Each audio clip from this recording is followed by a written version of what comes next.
안녕하십니까. 금일 댐 주변 지역 아리백 클러스터에 대해 발표를 맡은 수변기획처 송인록 과장이라고 합니다. 금일 발표에 앞서 먼저 이 정기학회에 저희 도시사업에 대해 발표할 기회를 주신 저희 정기학회 관계자 여러분들 및 저희 K워터 정기직 선 후배님들께 깊은 감사 인사를 드리고요. 금번 학회의 주제가 아리백 및 탄소 중립이더라고요. 그래서 저희 수변기획처에서 현재 검토하고 있는 게 요 아리백 클러스터 및 탄소 중립 도시가 있습니다. 참고로 아리백 클러스터 같은 경우는 기후 탄소 사업자 같이 협업으로 같이 검토를 하고 있는데요. 그러한 사항 때문에 금번 발표할 기회를 주신 것 같습니다. 그럼 발표를 시작하도록 하겠습니다. 우선 목차입니다. 도시사업 추진 현황, 탄소 중립 관련 도시사업에 대해 말씀을 드리고요. 다음으로 댐 주변 지역 아리백 클러스터에 대해 말씀을 드리도록 하겠습니다. 첫 번째, 도시사업 추진 현황입니다. 국내 도시는 산업의 발전과 함께 성장을 하였고 1960년대부터 산업 육성을 위한 국가 주도의 도시가 조성이 추진됐습니다. 1980년대까지는 국가 경제의 기틀 마련을 위한 도약 단계로서요. 60년대 경공업, 70년대 중화학공업을 육성하였습니다. 1990년도, 2000년도에는 반도체, 바이오 산업 등과 같은 미래 고부가치 산업을 육성을 하였고요. 2010년 이후로는 녹색 기술 산업과 같은 지속 가능한 탄소 중립 산업을 육성 중에 있습니다. 다음으로 저희 K워터의 도시사업 추진 현황에 대해 말씀드리겠습니다. 저희 1967년 한국수자원개발공사가 출범하면서 저희 K워터의 최초의 도시사업인 서빙고 지구를 개발 사업을 시행하였고요. 이후 앞서 말씀드린 정부의 산업육성 정책과 발맞춰 창원, 여수, 온산, 구미, 시아와 같은 산업단지를 건설하였습니다. 2000년도 이후로는 송산 그린시티, 부산 에코델타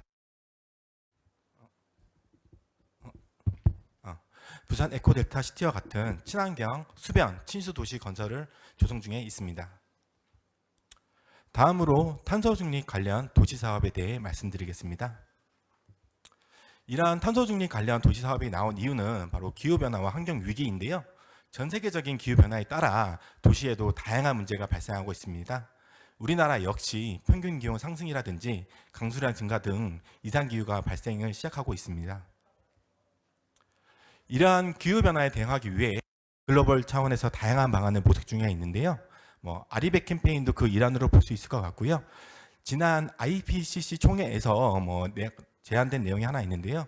지구의 평균 온도 상승폭을 1.5도로 제한하자라는 내용이 있었습니다. 그거와 관련된 영상을 하나 준비했는데요. 그 영상 보시고 다음 내용 진행하도록 하겠습니다. 메탄은 이산화탄소보다 30배나 강력한 온실가스입니다. 동토에서 메탄이 분출되면 지구는 걷잡을 수 없이 뜨거워질 겁니다. 마치 냉동고 전원이 뽑히는 것과 같죠. 메탄이 이제 나오기 시작을 했어요. 그렇게 되게 되면 기온을 올릴 거고, 기온을 올렸으니까 이거는 또 동토지대를 녹일 거고, 또 녹였으니까 또 메탄은 나오고 또 기온은 높이고, 이러한 자기 증폭적인 이러한 과정들을 이제 이렇게 가게 된다라고 하는 것이죠. 지구의 자연은 인간이 배출하는 탄소를 흡수해 왔습니다. 하지만 지구 온도가 계속 올라가면 지구의 광활한 숲과 대지, 그리고 바다는 오히려 탄소를 뿜어내는 원천이 됩니다. 이렇게 되면 기후는 돌이킬 수 없는 회복불능의 상태, 이른바 티핑 포인트에 이릅니다.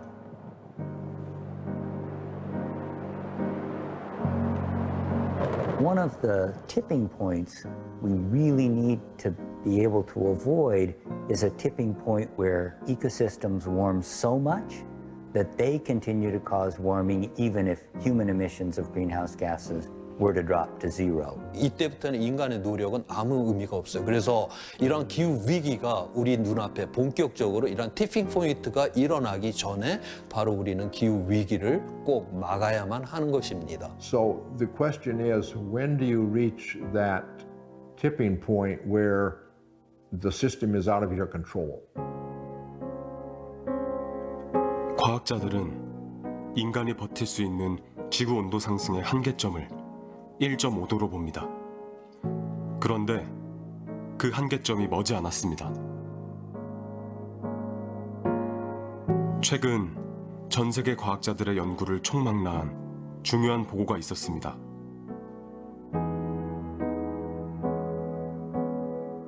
보고서는 21세기 내에 지구 온도가 2도 넘게 계속 상승할 것이며 올해부터 2040년 사이에 1.5도 이상 오를 것이라고 예측했습니다.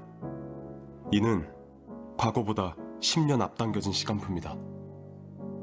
So when we think about the 1.5 Celsius target, it's really kind of a compromise. What's the level at which we can avoid the worst impacts, recognizing that we don't have the technical or the political capability to stop warming tomorrow? Some parts of the world have already warmed substantially more than 1.5 Celsius, especially the Arctic, which has been warming at more than twice the pace of the global average. 예, 붉은 지구라는 다큐인데요. 유튜브에 풀 영상이 있으니까 관심 있는 직원들을 한번 보시면 유익한 영상이 될 것 같습니다. 다음으로 탄소 중립 관련 도시 사업 현황에 대해 말씀드리겠습니다. 우리나라도 이러한 기후 위기에 대응하기 위해 다양한 유형의 탄소 중립형 도시 사업을 추진하고 있는데요. 대표적인 사업으로 환경부에서 추진하고 있는 탄소 중립 도시가 있고요. 저희 K워터에서 추진하고 있는 강원 수열 클러스터와 같은 수열 클러스터 사업이 있습니다. 그리고 근본 발표 주제인 아리백 클러스터도 이러한 탄소 중립형 도시 사업의 일환으로 볼 수 있겠습니다. 환경부에서 추진하고 있는 탄소 중립 도시에 대해 말씀드리면요. 탄소 중립 도시는 정부 신성장 4.0 추진 전략에 포함된 정부 주도의 정책 사업입니다. 환경부에서는 이러한 탄소 중립 도시를 구현하기 위해 규모 등을 고려한 단계별 사업을 추진 중에 있는데요. 마중물 사업으로 1기 사업인 스마트 그린 도시를 21년도부터 시행 중에 있고요. 2기 사업인 탄소 중립 그린 도시를 22년도부터 시행 중에 있습니다. 이러한 시범 사업의 경험을 바탕으로 최종 완성형인 탄소 중립 도시를 구현하는 게 환경부의 최종 목표가 되겠습니다. 앞서 말씀드린 1기 사업인 스마트 그린 도시에 대해 말씀을 드리면요. 환경부에서는 이러한 스마트 그린 도시 조성을 위해 지자체 공모를 하였고요. 총 25개 지자체가 선정되었습니다. 선정된 25개 지자체 중에 상주, 장수, 장흥 같은 경우는 저희 K워터와 위스탁 협약을 체결해서요. 저희 K워터에서 사업을 시행 중에 있습니다. 사업 유형으로는 4대 분야, 10대 사업 유형이 있는데요. 쉽게 보시면 옥상 녹화, 빗점 시설, 스마트 물관리, 전기차 충전 인프라 보급, 도시 생태계, 수열 공급 등이 있습니다. 다음으로 환경부 탄소 중립 도시 계획안인데요. 현재 환경부에서는 이러한 탄소 중립 도시에 대해 마스터 플랜 수립을 위해 관련 내용을 검토 중에 있습니다. 기본적인 내용을 보시면은 환경 생태, 도시 건축, 교통, 물류, 신재생 에너지 등 다양한 분야의 탄소 흡수, 저감, 대체 등 핵심 요소를 종합적으로 반영할 예정에 있습니다. 아울러 말씀드릴 사항이 하나 있는데요. 탄소 중립 도시 지원기구라는 게 있습니다. 탄소 중립 기본법에 보면은 탄소 중립 도시 지원기구라는 게 있고요. 저희 K워터가 이 공모에 지원을 해서 작년 12월 선정이 돼서 지금 저희 수변계획처에서 관련 업무를 수행 중에 있습니다. 지원기구의 업무를 보시면은 탄소 중립 도시에 주관하는 환경부, 국토부와 같은 중앙부처와 실행하는 지자체 중간에서 사업 실행의 코디네이터 및 컨설턴트로서 역할을 수행하는데요. 아울러 드린 말씀이 하나 있는데 이게 작년 말에 선정되다 보니 현재 좀 인력이 충원이 안 된 상황입니다.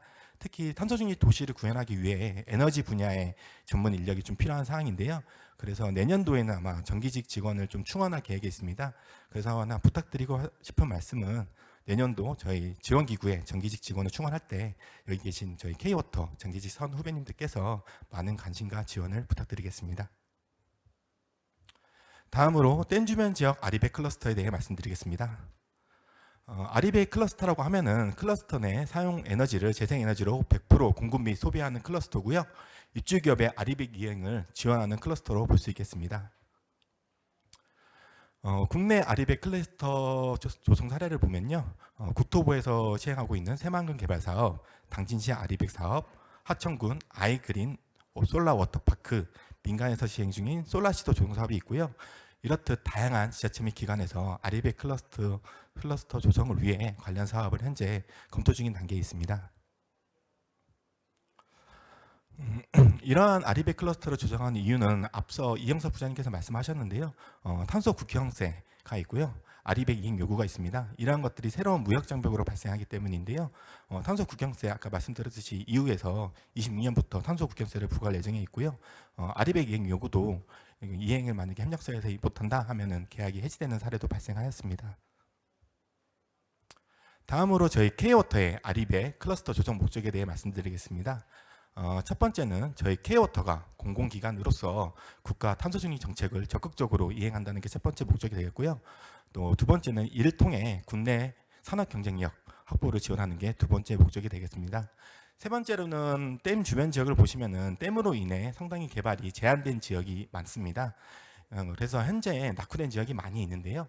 이러한 낙후된 지역에 아리백 클러스터 조성을 해서 댐 주변 지역의 경제 활성화를 도모하는 게 마지막 세 번째 목적이 되겠습니다.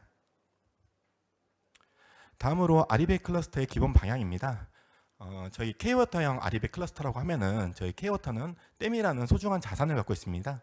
댐에는 수열, 수상태양광, 수열 에너지 등 다양한 신재생 에너지원이 있는데요. 이러한 신재생 에너지원을 클러스터 입주 기업에 공급해서 아리백을 실현하는 탄소중립형 클러스터 조성이 기본 방향이 되겠고요.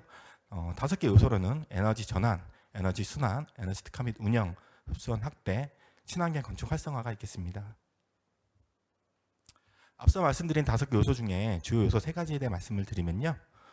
첫 번째, 수상태양광, 수열, 수력 등 탄소 배출을 유발하는 화석 사용률을 제로화해서 재생에너지로 에너지 전환하는 게 첫 번째 요소가 되겠습니다. 두 번째 요소로는 제로 에너지 공장, 스마트 그리드, CCUS를 통해 에너지 효율 극대화를 통한 에너지 사용 절감이 있겠습니다.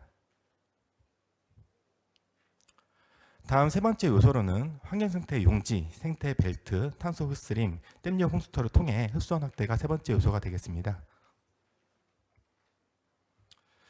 현재 댐 주변 지역 아리백 클러스터에 대한 기본구상 수립을 위해 관련 용역이 추진 중인데요. 기본구상 수립을 위해서는 가장 중요한 2가지 요소가 있습니다. 사업 대상지와 사업 규모의 결정인데요.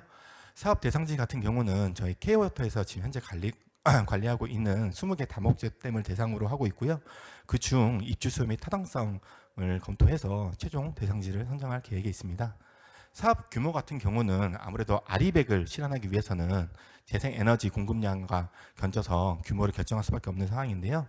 그래서 댐이 갖고 있는 수상태양광, 수력, 수열 에너지 등 재생에너지 공급량을 고려해서 사업 규모를 결정할 예정에 있습니다. 이러한 사항을 종합적으로 고려한 최적의 아리백 클러스터 기본구상안을 수립할 계획에 있습니다. 다음으로 말씀드릴 사항은 분산에너지 활성화 특별법 관련인데요. 지난달 이 특별법이 제정이 되었습니다.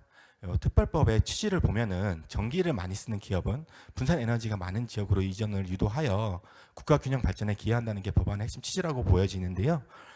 저희 아리백 클러스터도 보면 댐 주변 지역에 설치를 해야 되다 보니 지역이거든요.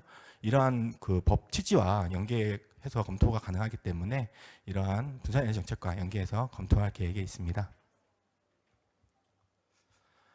제가 마지막으로 기대 효과인데요. 아까 말씀드린 그 3가지 목적 달성 외에도 이번에 저희 댐 주변 지역 아리백 클러스터를 통해 저희 K워터가 아리백을 선도하는 기관으로서 또 한 번 도약할 수 있는 기회가 될 거라고 생각이 되고요. 또 지금 현재 강원수열 클러스터가 새로운 사업 유형 모델로 지금 추진되고 있는데요. 이 아리백 클러스터도 강원수열 이후 새로운 도시사업 모델로 발돋움할 수 있는 기회라고 기대하고 있습니다. 그럼 이만 발표를 마치겠고요. 경청해 주셔서 감사합니다.